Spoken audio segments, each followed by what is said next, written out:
Hey, everybody. Welcome back to The Collective. Like that one? Big energy, I like. Oh, it's good energy. That's good energy. You guys may notice I am not wearing a hat today. I did notice. And the reason I'm not wearing a hat, there was a comment on one of the YouTube videos that said, um, y'all need to stop wearing hats and all black because you're worshiping Saturn. And I was like, Saturn, eh? Interesting. Like as in Saturn, one of the like Mars, the god of war, and Saturn, or what are we talking about here? I'm not sure. That's the thing. Okay. That just Saturn. I'm thinking that Worshipping Saturn. perhaps it was a typo and they meant Satan, but Could be. could be Saturn as well. So I mean, I'm not there yet on either locations. right. But I mean, will it improve our odds? I don't know. That's I the don't and so think so. I thought, you know what? Today of all days, maybe I should just not wear a hat and see where that goes. See how that feels. I'll tell you Whether what I'm more I'll tell you Saturn or where it less goes Saturn. after we've seen the subscribe. Well, let me throw it up there. And because if you're going to worship Saturn, you should like the show. You should worship subscribe. And, hit that notification bell. But yes, absolutely. It Visually, was odd. it's putting me off. Is it? It is. You like And here's the hat? why. Guys, I didn't know your brain occupied that massive skyscraper above your eyebrows. Yeah, there's Look at quite a that bit of thing. space there. There's a lot of space, buddy. You could use it as a You could like use it as a blackboard? chalkboard For sure. Yeah. Well, All right, we've got a mission briefing. Bring in Master Corporal Burles. Just stand still, Chance. stand here. The men can't see your forehead. It's also very shiny. So It is, yeah. You know, what can you do? You've got a lot of space to play there. I do. It's and this is normally why I wear a hat. You should. This is a one and done thing. Okay, well, there you go. I'm only teasing. Saturn, sorry, buddy. I guess got to wear the hat to properly worship. Yeah, but it's kind of hilarious in that I didn't know what to make of that comment because most of my wardrobe is black or gray, as I'm assuming yours is as well. It is mostly black, sorry. And I think Seb was on that day as well, so I'm pretty sure his is as well. You might be right. Just because we're that kind of people. And I'm sorry I didn't say it, but morning, Satch. Yeah. Yeah. But then I was like, at what point would you think to like make that a statement on a online? You are all worshiping Saturn due to your clothing alone. Was it someone we know or no? It was just it was a kind of a random. I was like, oh, cool. That makes it even more fun, right? I just thought it was interesting. I couldn't resist throwing it up there because, hey, man, if you're watching, that's awesome, cool, enjoying the content, awesome. But at the same time, we don't worship Satan. We don't worship Satan or Saturn that I know of. No, I didn't even know Saturn was there to be worshipped. I thought that was like, I guess Odinism is coming back too. So, I think it is. That's why I mentioned, started making loose references to Mars and the old gods, of course. See, now that would be random. I mean, a little more Romanesque, of course, not quite so Norse-like, but Norse, yeah.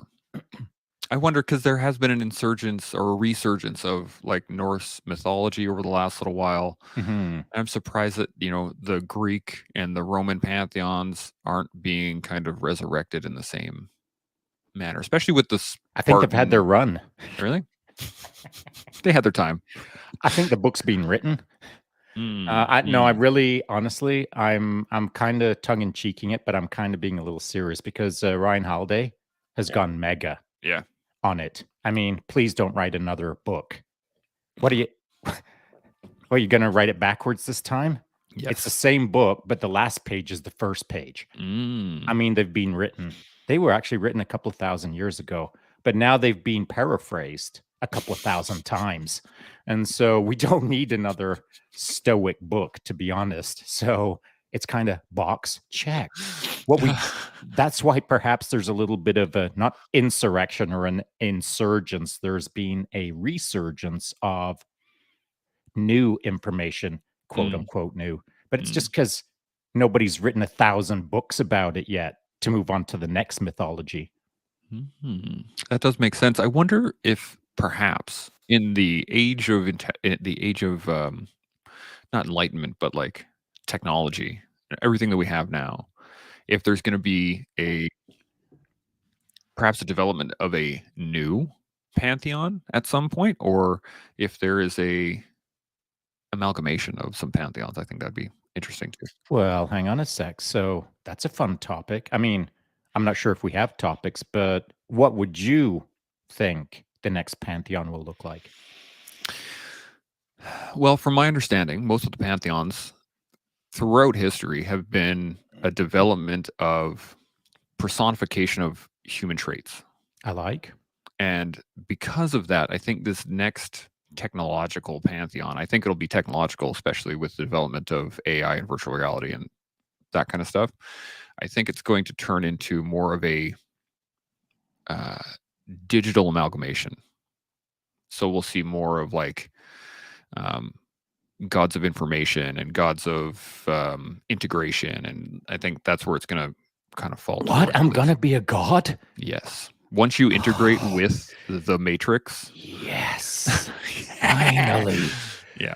Finally, So I'll get my own T-shirt. there you go. I Yeah, can make a t-shirt. I kind of agree with you in that sense. And here's why I kind of agree. Though I haven't given it much deep thought. My understanding of pantheonism is as you described it, but I feel that to add a little bit more detail to it, and I could be wrong, I'll call it nuance. I think that pantheons were created historically and culturally when there was a delta. I mean, no one's popping up pantheons like they're McDonald's. Yeah. Right? Ooh, I mean, this one's up next. hey, someone just created a new word. Let's create a new pantheon. I mean, they're deltas that are Yeah. observable or notable throughout history. There's maybe centuries or whatever delta between the two, but they're step changes. They're notable directional shifts or notable information leaps or notable philosophical redirections. That's what pantheons were. They, as you stated, I believe they symbolized or recognized a shift for the population in that moment. And therefore, whether the population realized it or not, they were being informed that there was a shift. Mm-hmm. And so, digital pantheon, this is a bit digital pantheon. It just ain't notable. It ain't famous. It ain't even a structure. No Yet. one barely knows that it exists, but these are pantheons in their own way. I'm not saying that, and here's why I feel they're a bit different because I don't want anyone to come over and worship. I don't want anyone to come over and bow at the entrance. I don't want anyone to burn a candle in it. I just want people to pass the information. And so pantheons back in the day represented someone pushing down a message that the masses absorbed and didn't question. I'm stating we're the masses passing out an information, looking for it to be critically analyzed and fed back in a loop that gets corrected over time so that the message can keep alive rather than create, static, done. I'm I'm picturing basically the way I've always understood it and the way I've always I guess maybe interpreted the information over the years is the fact that there is as you said, someone's pushing a message, right? If you're trying to get some sort of actual change based off of just information.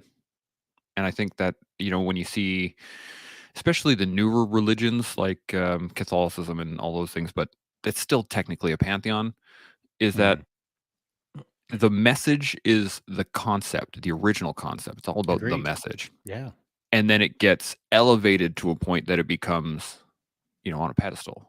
And then whoever was saying the message gets put on the pedestal because they're the one, or the personification of that message is being put on a pantheon, and at some point it gets elevated, and then the next generation that learns it as an elevated concept, and then the next generation learns it, it's another elevated concept, and so it keeps getting elevated every generation because the previous generation had it elevated to begin with. And so with this digital pantheon, it could very well be, because in 2-3 generations, we don't know how this is going to be interpreted. We don't know how this is going to be seen. This whole collective could explode and become a massive undertaking in The the next Stoicism. right. It could be. Probably not, but yeah, Yeah. theoretically. And then you and I could be elevated as the speakers of said pantheon, right? And then we as the become a orator. personification. Exactly.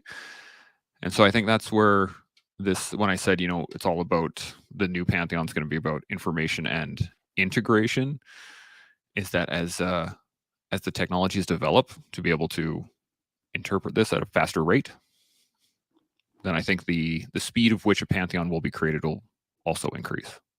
Well, you actually raised some there's several things that you said in there that I could tease out, but certainly the one that bubbles up to the top is the digital age, of course, is a rapidly evolving age. So messages adapt at light speed now, whereas they didn't 2,000 years ago. They only adapted if you were looking at the guy across from you who was also wearing a toga, which I'll wear a toga right now if it spreads the message. Yeah, we can go get togas. Maybe we'll have to do an episode, the toga episode. I like it. But back then, in the earliest forms of pantheons, it was man to man, and it didn't go far, other than another man then later in the day relaying the message to another man. Maybe to his family, but probably not. Back then, it was, of course, a male-dominated society, and the message was spread from man to man to some degree, which, I mean, seems so archaic now, but that is what it was. Now, what are we doing?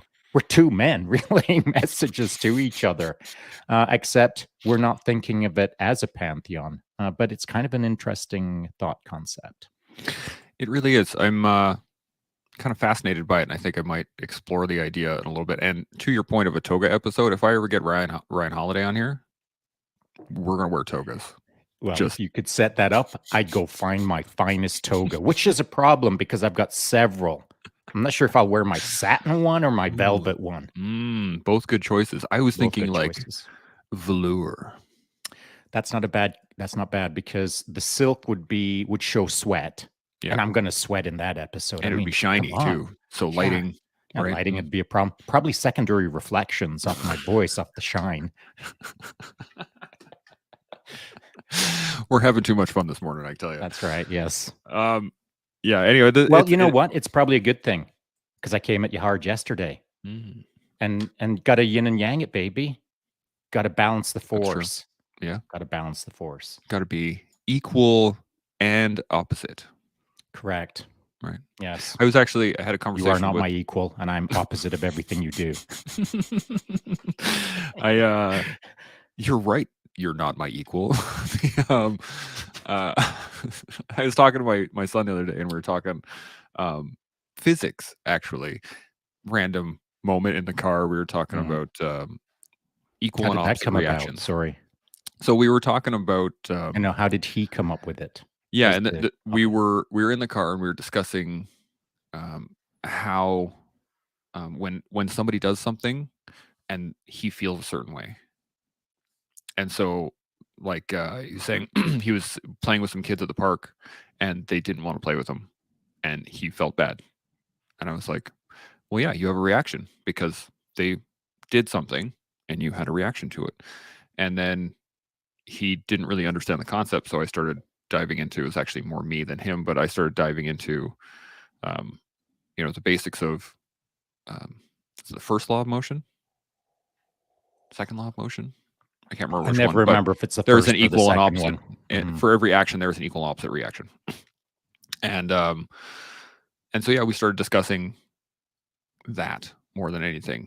And he started asking me really intelligent questions. Like, well, what happens if there's a really big action on one side and a small reaction on the other? And I was like, then those things are based off of like a certain ratio, depending on how big this action is versus how little this action is. And then he started applying it to life, and he was like, well, so if somebody does something really mean and I don't really react to it, then that's a good thing. And I was like, that's for you to decide, but in my eyes it would be a good thing.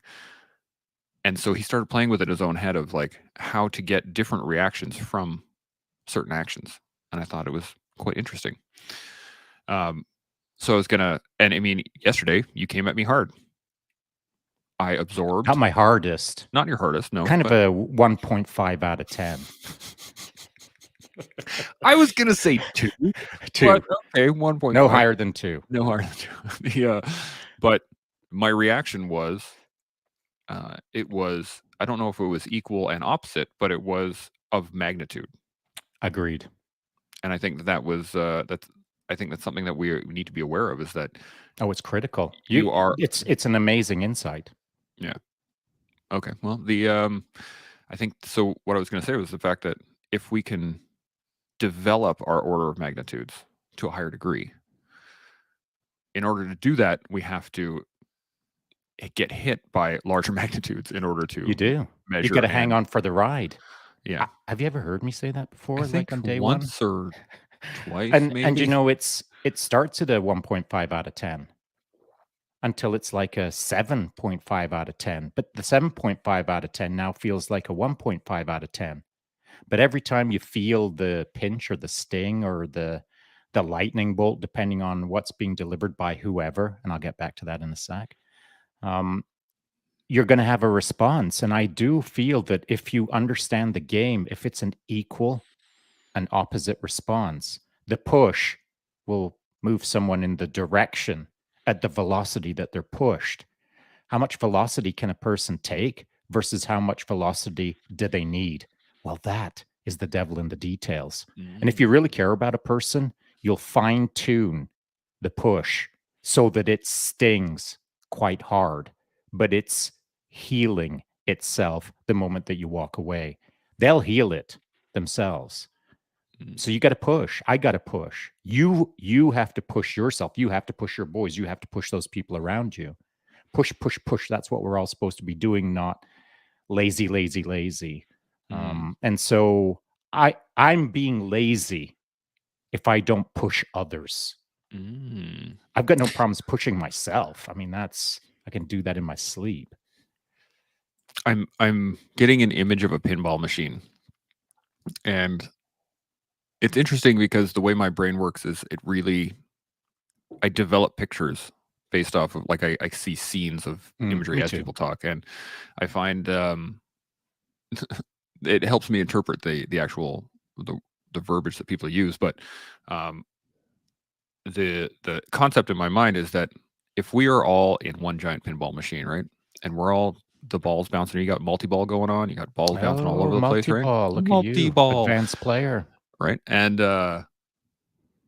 if you want to don't let me tilt your thought process, though. Tilt. Oh no.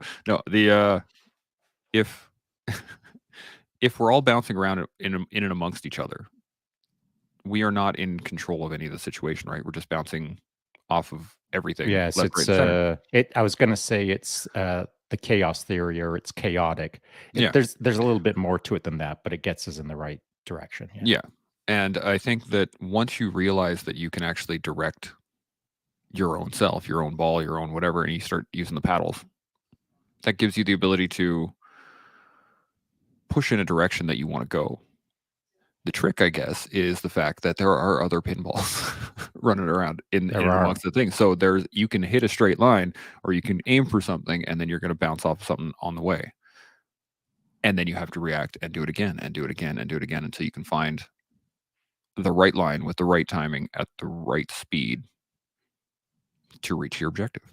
Well, this will be fun. I'm going to use your example and see if this makes sense to you.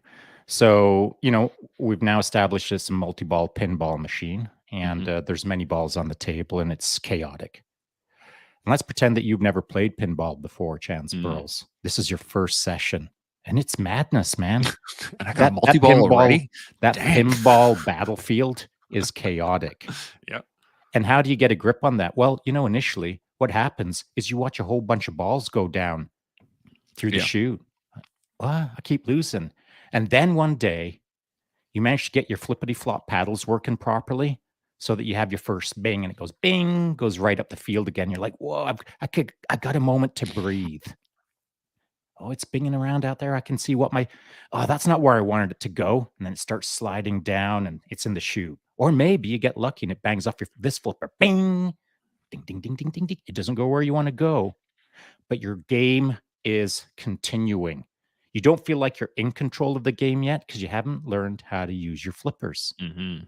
And you know as well as I do that there's timing to flippers. Mm-hmm. You can trap the ball, flipper, bing, ball trap, hold. Think about things, wait for all of those other balls to sort themselves out, and trajectory, math done, ding. Now you're controlling the game. But before you control the game, you got to learn how to control your flippers. Mm-hmm. That's a great point. And the I was just thinking that watching all those balls go down the chute is one of sometimes the most painful moments. Right?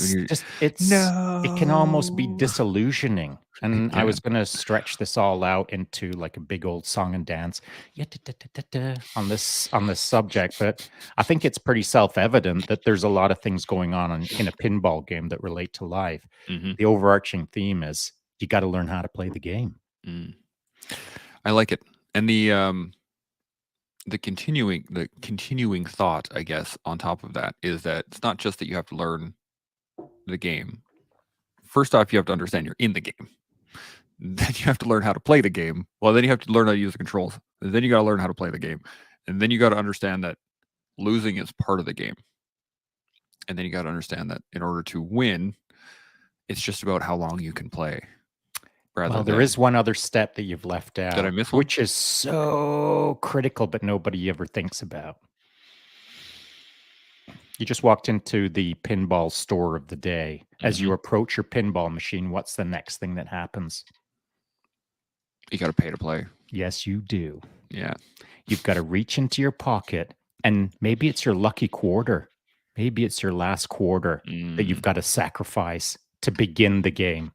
Otherwise, if you ain't willing to pay the quarter, you ain't in the game. You're walking past the game thinking, I'd love to play that game, but I don't want to pay the price. Mm-hmm. That is a very good point. I thought so. Dude, come on, I'm on fire. Well, you got your do your best mug, so I do. I get it. I do. You do have to pay for it, and you got to understand what you're willing to pay. You got to understand whether or not you're capable of paying it. But again, capability comes from I've got another trick up my sleeve. This one's gonna fry your. Ooh. This is gonna fry your skyscraper. I don't know, man. Have you seen the size of this forehead? Come on now. I think this one will. Okay. So you approach the pinball machine. Someone told you, hey, man, you should try pinball machines. I think you could be good. You walk up and you realize that now you've got to pay. Mm-hmm. And you get with that moment and you think, okay, I'm willing to pay the price. I'm willing to make the sacrifice. You play the game. All the balls go down the chute. And you look at them and think, dang, that just cost me a quarter. And I didn't even hit a ball. I'm out of here. Mm-hmm. Or did you pull out another quarter? I was going to add to this. Or, okay, if you don't have another quarter, do you look around and say, can I borrow a quarter? You feel me? Mm-hmm. Or let's say you don't have any quarters and you don't want to borrow a quarter from someone. Now you got to think about, how do I get a job in this pinball machine store and start working to make the money to play the game? There's another piece to this deep. too. There's another piece to this as well, is that you can also do research. And what I mean by do research is, we all saw this back in the day. I don't know how many people nowadays even know what a pinball machine is, but used to sit and watch people play. Right? He's a pinball wizard. And he was he's a pinball wizard. So when you see someone play the game really, really well, pinball wizard is. Who was it? I'm. Who could it have been? The Who. Yes, you're right. Thank you. I was working on it. Took me a little while. I was sitting there in my head. I'm like, who was it? Who was? Oh, right. Anyway, you would sit and watch, and you would learn kind of how the game was played. Mm-hmm. Now, and there's a choice there as well, is that you can walk away and say, I know how the game is played because I was watching it. That's right. Or you can decide, I got to try that. I got to see. I got to see if I can actually do anything here. There's another moment as well. Oh, yeah, see? And this is where gaining insight. And this one's relevant. Insights. Okay. What do you Not got? not that nothing not that I'm saying anything we haven't said hasn't been relevant. Mm. I'm just saying it's continuously relevant as all the other points have been. And this happened to me when I was in, junior high, watching a pretty much one of the first pinball machines I ever saw, and, and we were all crowded around it, and the kid who had all the money was playing the game. I was broke. I had no Mm. money. I just sat there and watched, and he was good. He had lots of money to spend. He got better. And then as he's binging and banging, he looked at me and he said, "I got to go get something to eat. Can you take over?" I was like, "Yeah, I can." And I took over. Now, I don't even remember how I did. Probably terrible. But it's another point to be raised that Mm. sometimes someone who plays the game really well wants to hand the game off to someone else who then gets to play the game. Yeah. And at that point, you get to understand what the game is like. You do. Yeah, because as much as you watch, I mean, anybody that can picture, a pinball machine in their head has seen the multi-ball with all the chaos and all the balls and all of the lights and all of the noise and all of the stuff going on all at once. And this was actually a point I was going to bring up a little earlier that I tell my boys when we ride, um, is that the best players don't look at their paddles; Mhm. they look up the board, and they use their peripheral vision in order to kind of maintain an understanding of where the paddles are, where the balls are, stuff like that. But they don't actually like look down at their paddles. No. And I tell my boys this all the time: is that when we're like Kinley's just learning how to ride without training wheels, and he's constantly looking over the handlebars right at the tire, right? Mhm. He's looking at the ground, try and maintain his balance. And I'm like, you got to keep your eyes up. Got to keep your Yeah, eyes up on the horizon. on the horizon. Pick a spot down there, look at it, and just stare at it. Don't worry about where your tire is. Feel the bike. But it's the same thing with the pinball machine. You kind of have to feel the machine, but you only get there by doing it over and over and over and Oh, over yeah, and over for and over sure. again. But the It's like vision portion weapons. of it, yeah. It's weapons. I mean, towards the end of my career, I didn't hold weapons in my hand. Bullets just appeared where I thought, "Hole, hole, hole." Hmm. And to get there, I imagine the first time you picked up a rifle, long time before the army, it was miss, miss, miss, miss, miss when you No, first it tried. wasn't. No, not at all. But maybe for the standard issue person, but I'd already done a lot of shooting I before I mean, joined the like military. before when you were a kid, when you first picked up a I was rifle. pretty lucky, man. Yeah. I was lucky. I could Okay. shoot right from the get-go. Nice. I Mhm. guess maybe you had intuitive feeling of it.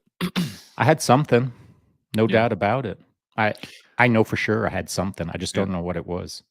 Well, as a I wouldn't give it a name. I wouldn't be so bold as to give it a name. I'll just say I had something, I would give it a name. I would say it's a type of intuition, and that probably. there are. Can't remember who said it, but they were saying something about the fact that genetically we all have specific traits that we're going to adopt easier than other things If we explore them, yes. if we And explore them. the only Absolutely, way that we can understand our special skills is to do a lot of things that require skills until finally you're like, "Say what? I can think it and it happens?" exactly. I mean, you gotta find your thing. And that's one of the hardest parts in life, finding your thing. I think that's one of the biggest challenges that we see as human beings is Well, it either is for we. non-adventurous people. Mm, And I think that's kinda why I threw up that video yesterday with the little J.R.R. Tolkien quote in yeah, it. What'd you think of that, by the way? I liked it. It was Mm, poignant.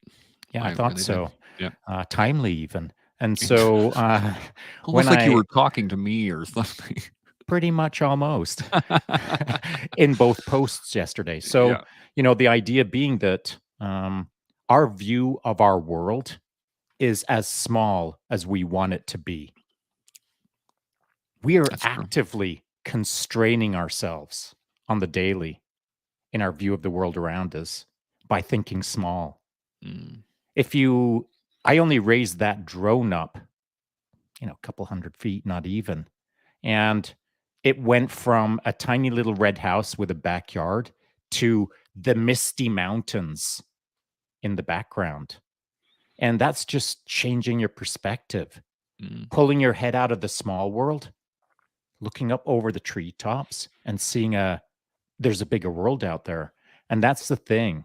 That was that was the point that I would have loved to have made, but would have taken too many words. So I shifted to J.R.R. Hmm. Tolkien to make the point that our worlds are as small as we want them to be. The only way it gets bigger is by going out and adventuring. Follow your feet, or like your boy, follow your front tire.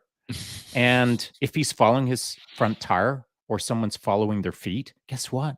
That first day, you're going to go over the bars or you're Hmm. going to trip on your shoelaces. Hmm. That's part of the adventure. You get scuffed up. Like any good hobbit, you run out of food because you've eaten it all on the first day and there's still 9 days left.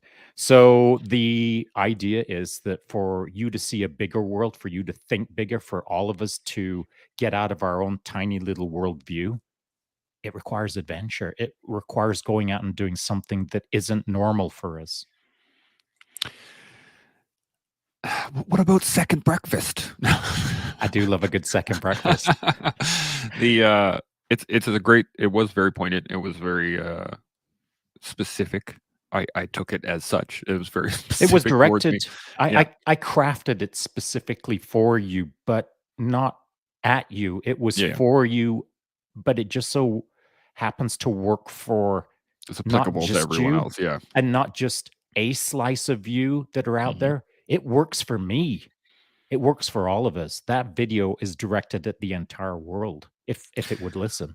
You know, it's funny because it's been said many times, right? Mhm. J.R.R. Tolkien said it in his books. Jocko says it all the time, right? Take Mhm. a step back, look up, detach, right? That's the whole Mhm. concept is if you are so immersed in whatever your situation is in this moment, Yeah, the little sizzling you day that can't, you're in. Every day's right? a sizzle, Yeah. but every day is no further than the fence in your backyard, you Yeah. know? Yeah. And I mean, I think this also happens, great another analogy, jujitsu, right? If you're It does. concentrated on the one move right now, you're 3 moves behind, in which case you're And that's not gonna happen. yesterday, you were talking about how world champions are, they tend to create 2 or 3 moves. That's their go-to. That's it. That's how they win, et cetera, et cetera. And I didn't wanna get into it because I take the complete opposite opinion of that. I know Mm, that champions have sequence of events, but I mean, if Miyamoto Musashi has anything to say about it, there is no way. Everything's the way. There is mhm. no one solution. It's all a solution. There is no 3 moves. There's all moves. And if the moment that you start locking yourself into a patternized or weaponized sequence of events that starts the clock ticking the moment you execute plan A, see you later, you're doomed. There's having the future solution as a 1, 2, 3 step equation ain't flexible enough, ain't Miyamoto Musashi enough, you know? I agree, and I think that, mobility is the it's the antithesis to the planning, right? It's the It's the state of no mind that he preaches, yes, and and the which is the complete opposite of having a mind as to how this is all gonna play out. You gotta true. dump it all. I feel, as a jujitsu practitioner for me, I dump it all. I just roll, and Mhm. I let it unfold. The solutions will occur or they won't, but I will unfold in an organic state of no mind. That's what I pursue. And I think it's a worthy pursuit.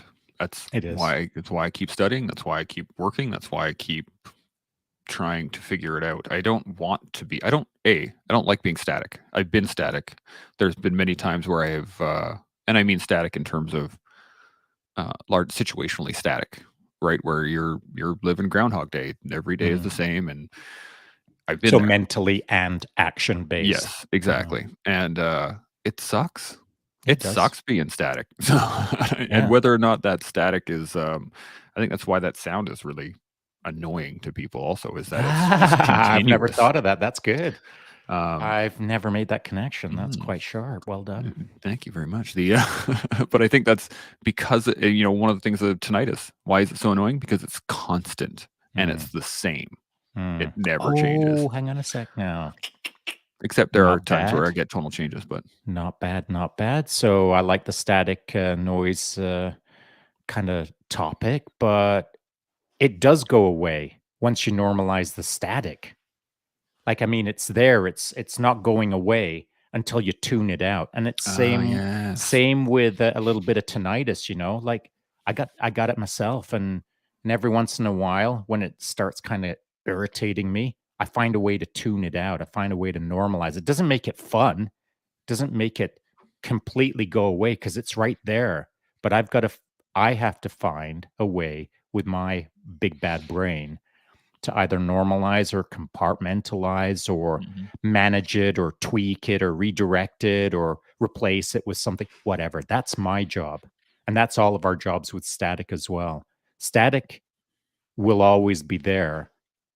And then eventually you'll not hear it anymore, but the static is still there. Mhm. Yeah, the regulation of, or not regulation, but the regularity of it makes it easy to tune out. But you're right, it is always still there. And there's lots Mhm. of points.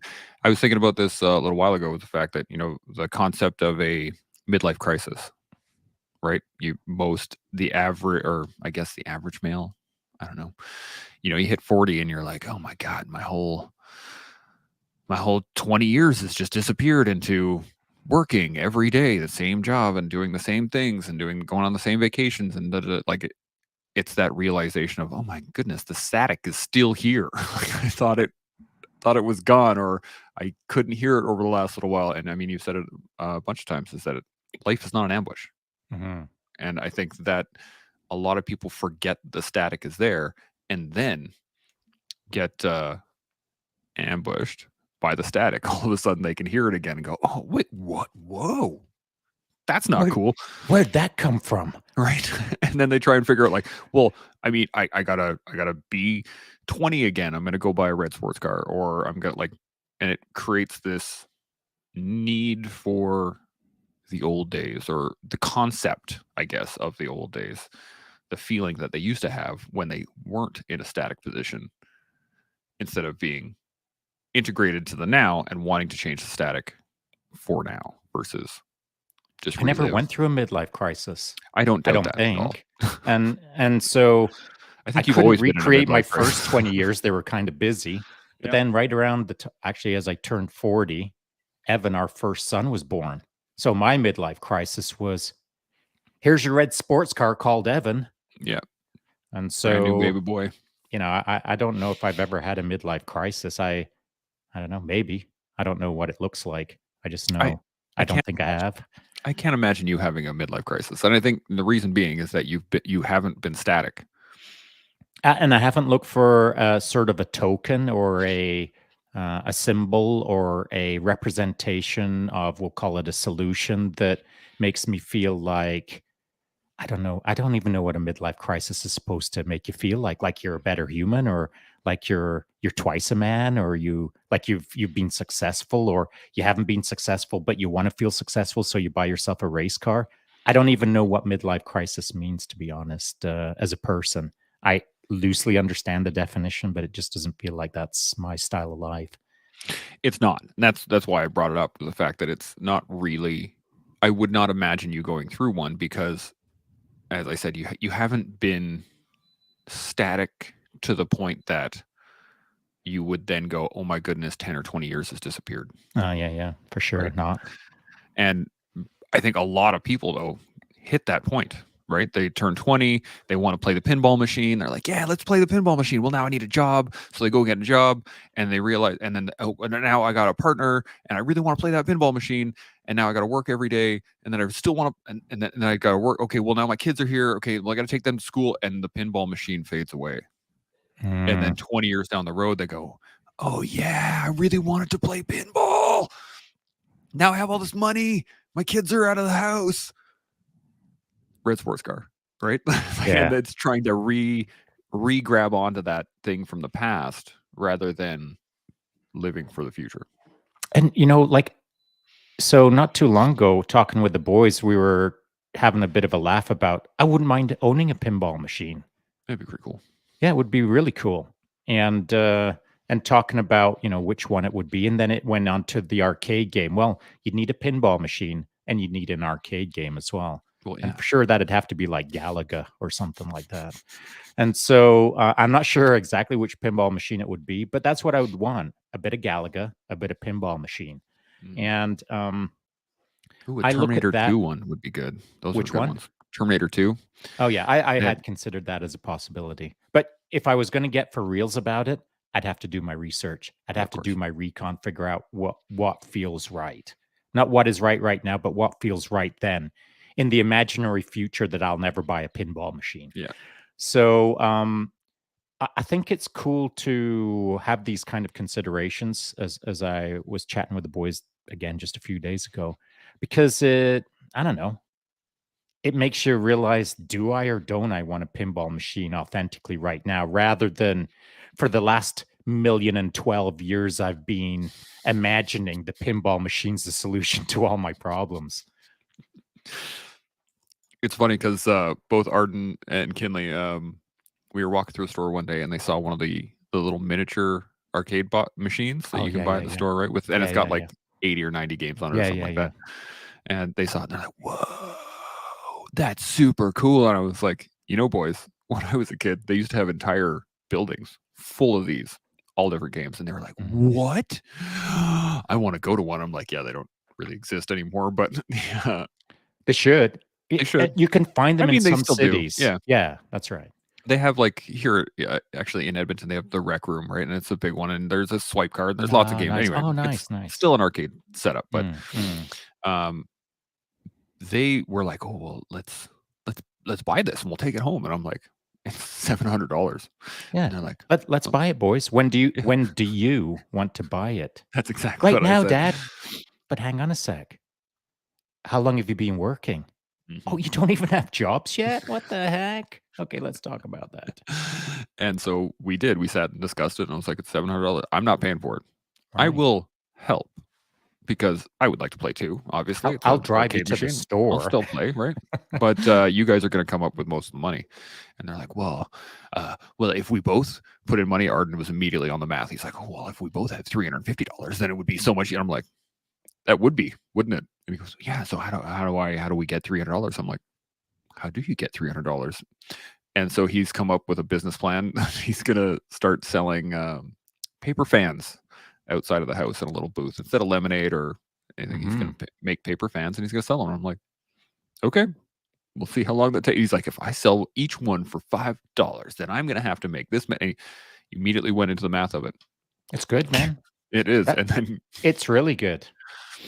I'll tell you this, I was stopped by a teacher, would have been about a week and a half ago. I was in town on my bike, having a couple of laughs at the bike shop, and this guy says, "Hey, how you doing?" And I recognized him, but I couldn't remember his name. I said, "Good, how are you?" And he said, "I see you riding around a lot, and every time I see you, I always think of your boys as." And I was like, "Oh yeah, why's that?"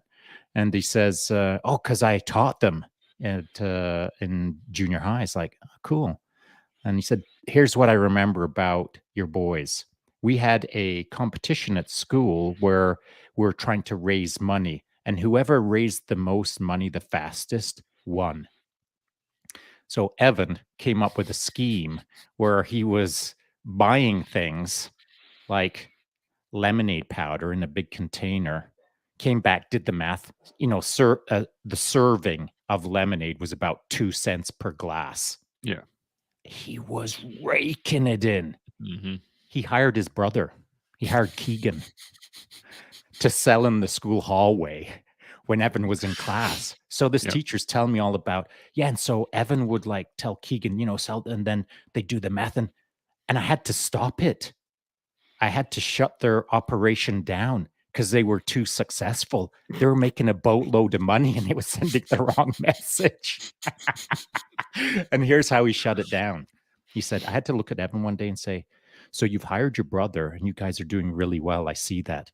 But do you have insurance for your employee?" And Evan looked at him and said, "What?" He said, "Oh, yeah. What if your employee gets hurt? What if he slips in the hallway and Mm. gets hurt? Then, you need employee insurance." And Evan was like, well, what's that? And, actually, Evan came back and asked a bunch of questions around. And I said, well, he's got a point. And so it's not that he had a point. It was the point that was the point. Yeah. And so, of course, the grid got shut down eventually, but it kicked them off on the idea that entrepreneurialism can take you in many directions. Yeah. And it can be successful if you put some sweat, blood, and tears into it. But the greater lesson is not for my boys. The greater lesson was for that teacher. If you set someone up right with the right task and they're ferocious, that teacher learned a lesson that day. And now he's still telling that freaking story to me about 10 years later. Well, 8 years later, kind of thing. That's fantastic. And I love the fact that you can make such an impact in someone's life by just setting them on a task. Oh, for sure. And just giving them the information or setting them up with the tools or whatever, and just allowing them to run with it. Well, pointing them in a general direction, then encouraging them. Yeah. And along with the encouragement, maybe a little barking. Mm-hmm. Stick, carrot. And so I think it's great. You, me, all of us can do one single post on the IG, and that post could not only change someone's life, but could direct it for the rest of their life. Mm. It's a kind of a serious responsibility from time to time, this whole social media thing, don't you think? And it is. And it is a I think it's utilized in a way.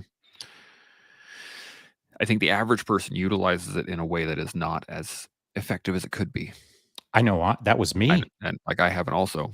And I was terrible at it. Well, this is why we're seeking to do better. This is why sure. This is why we started the collective, was the fact that we can actually make it a directed effort to change those around us, to make life better for more people, to give them information, do all these great things, have good conversations about awesome stuff. But what it's enabling people to do is to see the pinball machine. Mm-hmm. And once they can see the machine, they get the choice of whether they want to stay and watch or if they want to pay to play. And yeah, well, there are two things going on there. They get to see the pinball machine, but we got to talk about it as being a pinball machine.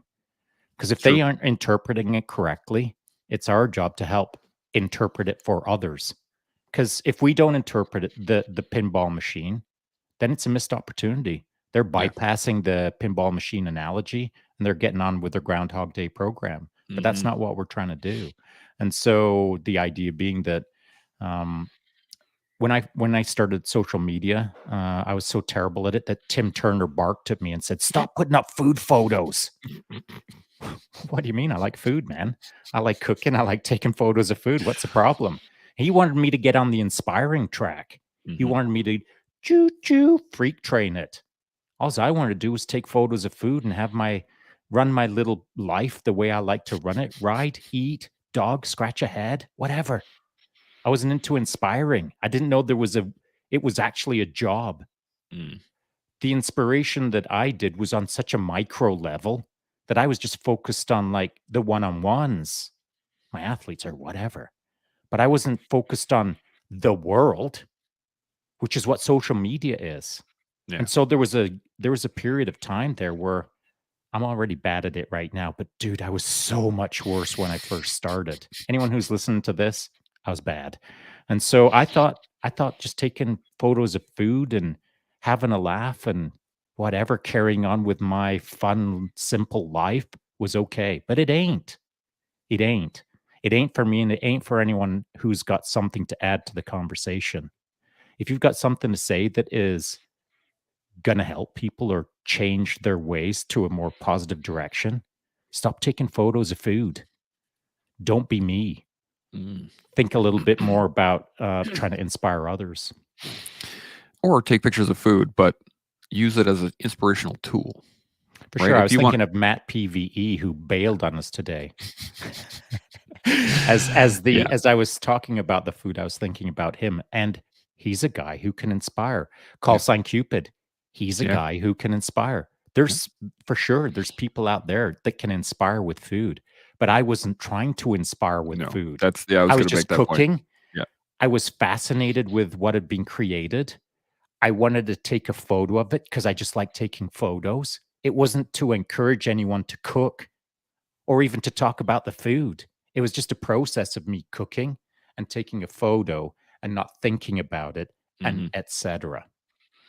And that was where I was gonna go with that, was the fact that, you have to actively want to inspire someone. Mhm. And if you're not actually doing that, regardless of what you're posting, it's just another post.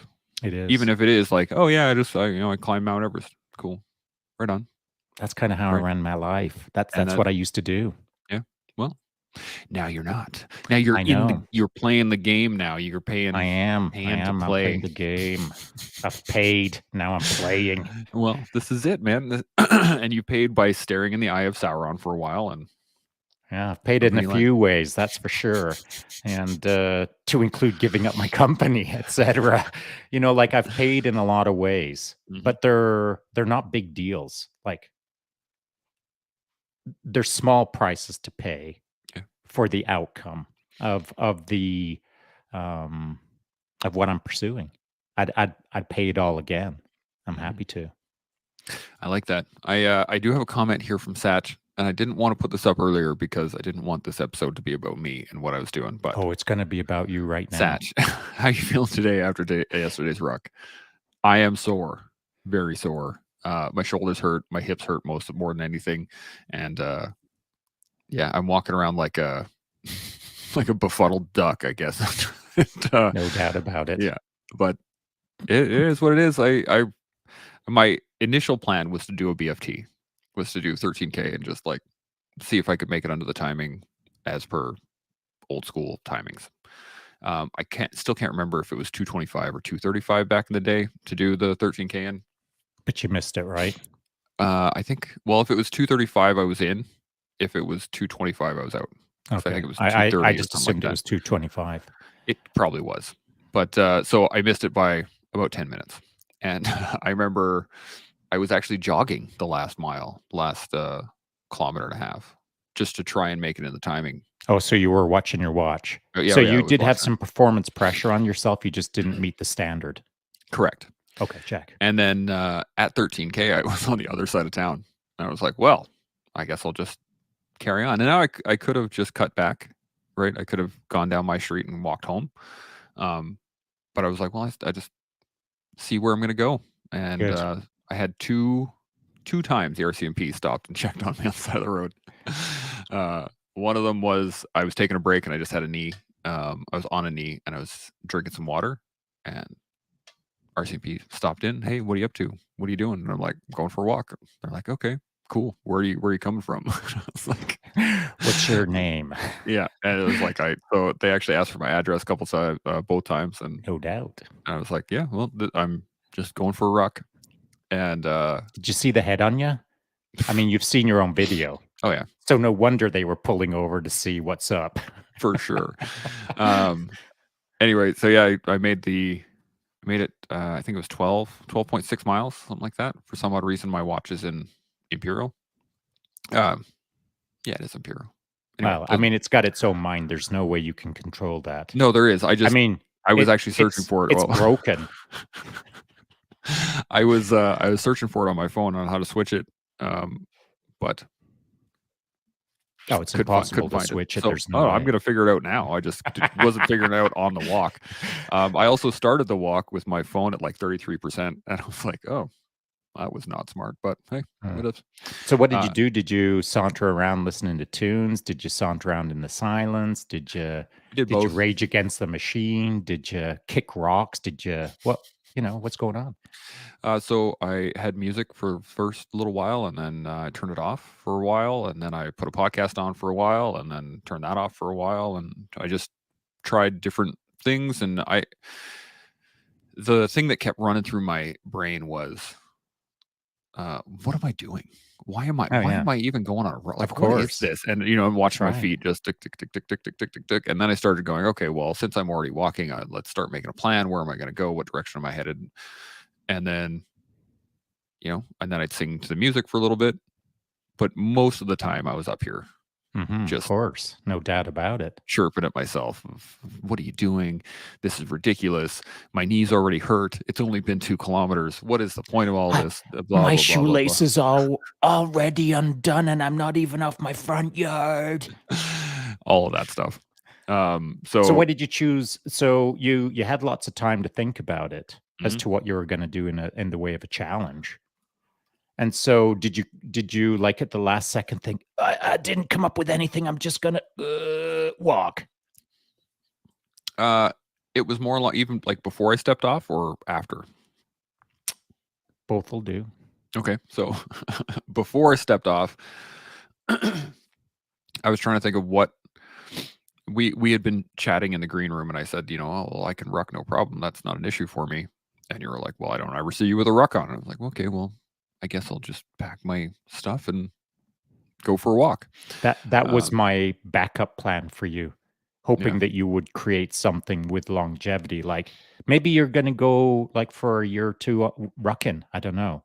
But my hope was that you would create a challenge for yourself, whatever, a trajectory, a path, or something, a hero's journey in whatever, macrame, frisbee, building a car, doesn't matter. I just said ruck as the backup. Yeah. But you went with ruck as the primary. So my question still stands. Did you think about any other alternatives before you thought, I'm running out of time, I'm going to ruck?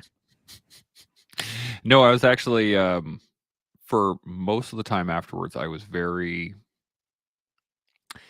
I guess, not depressed, but like, I was very, like, I was doing serious introspection.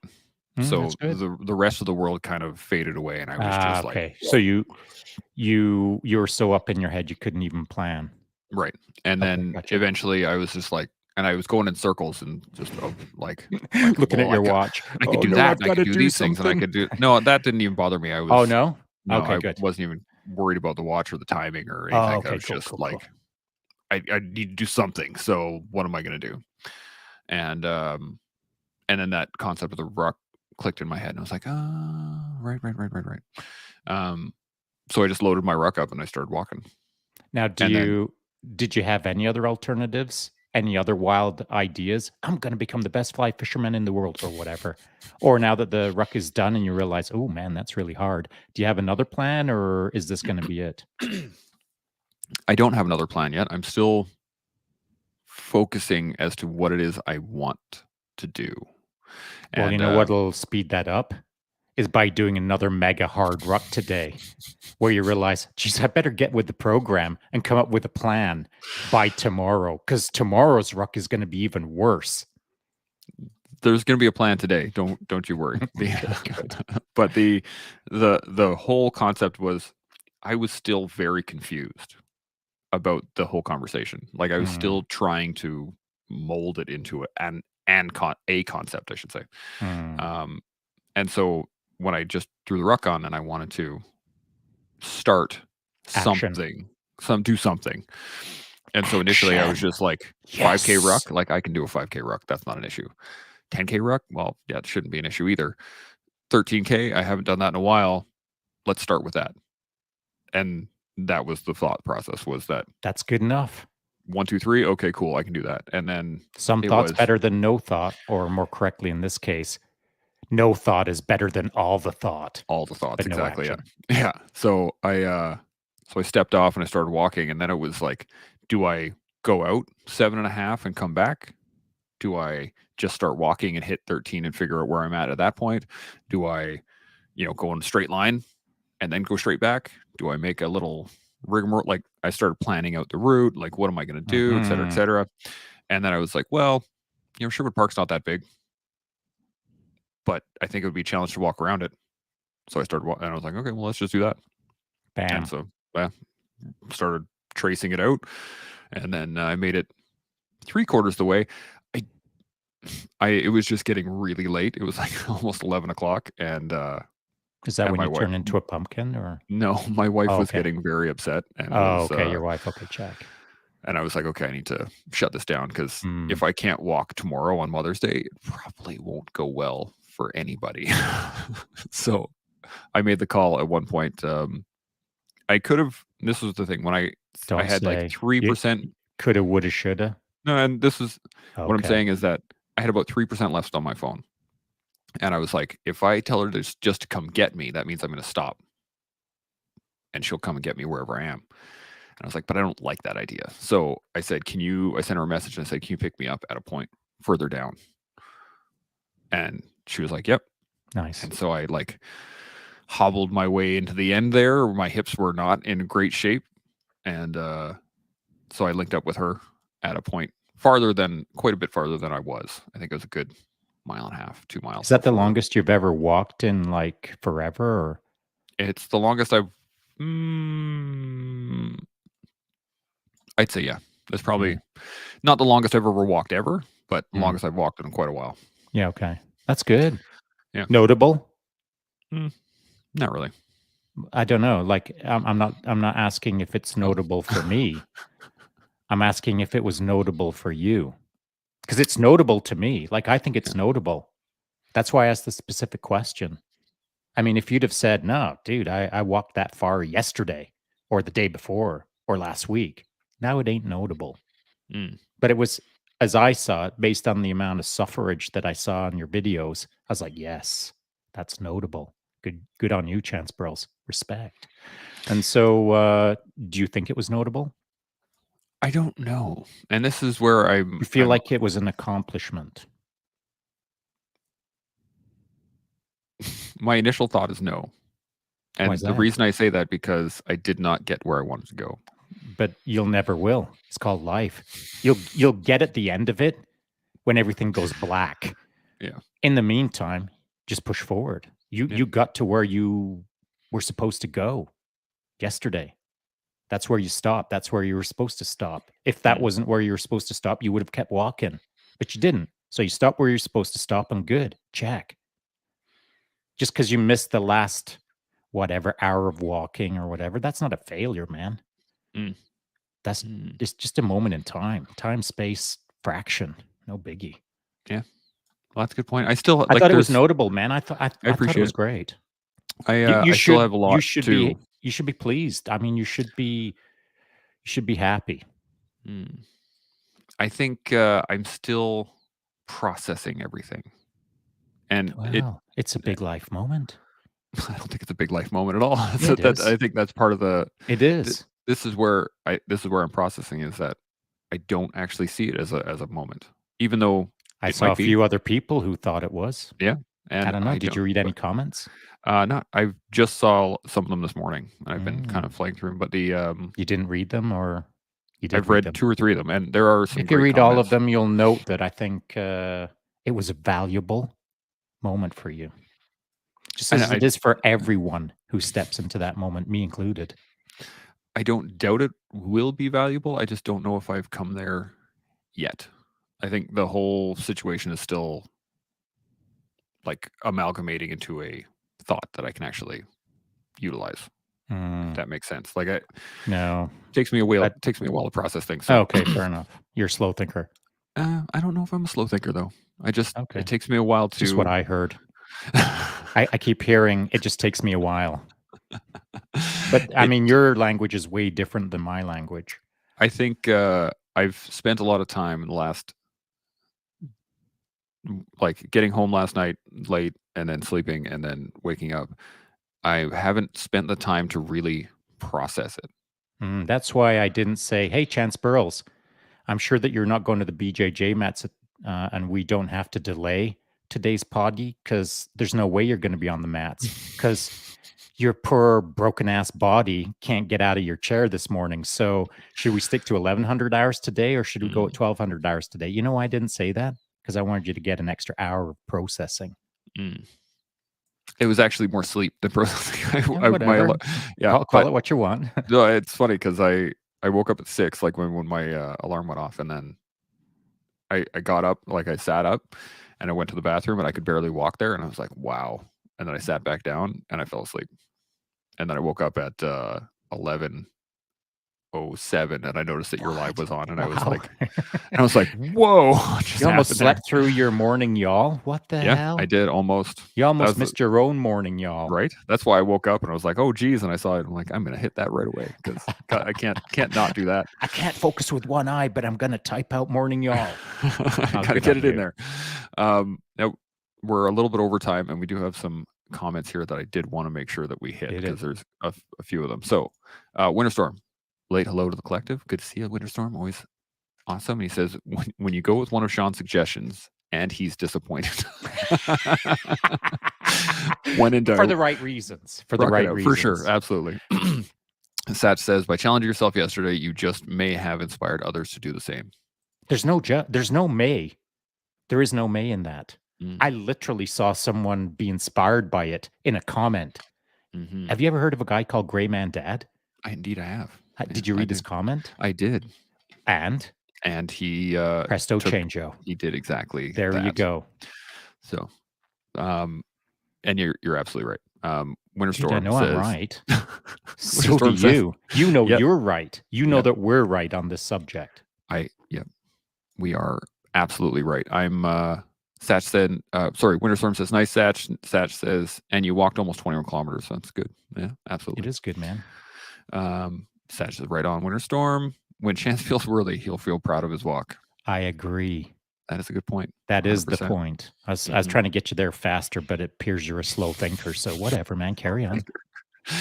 Yeah.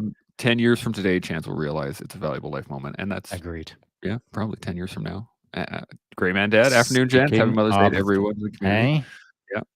That's right. Boom. People chirping on the comments. I love it.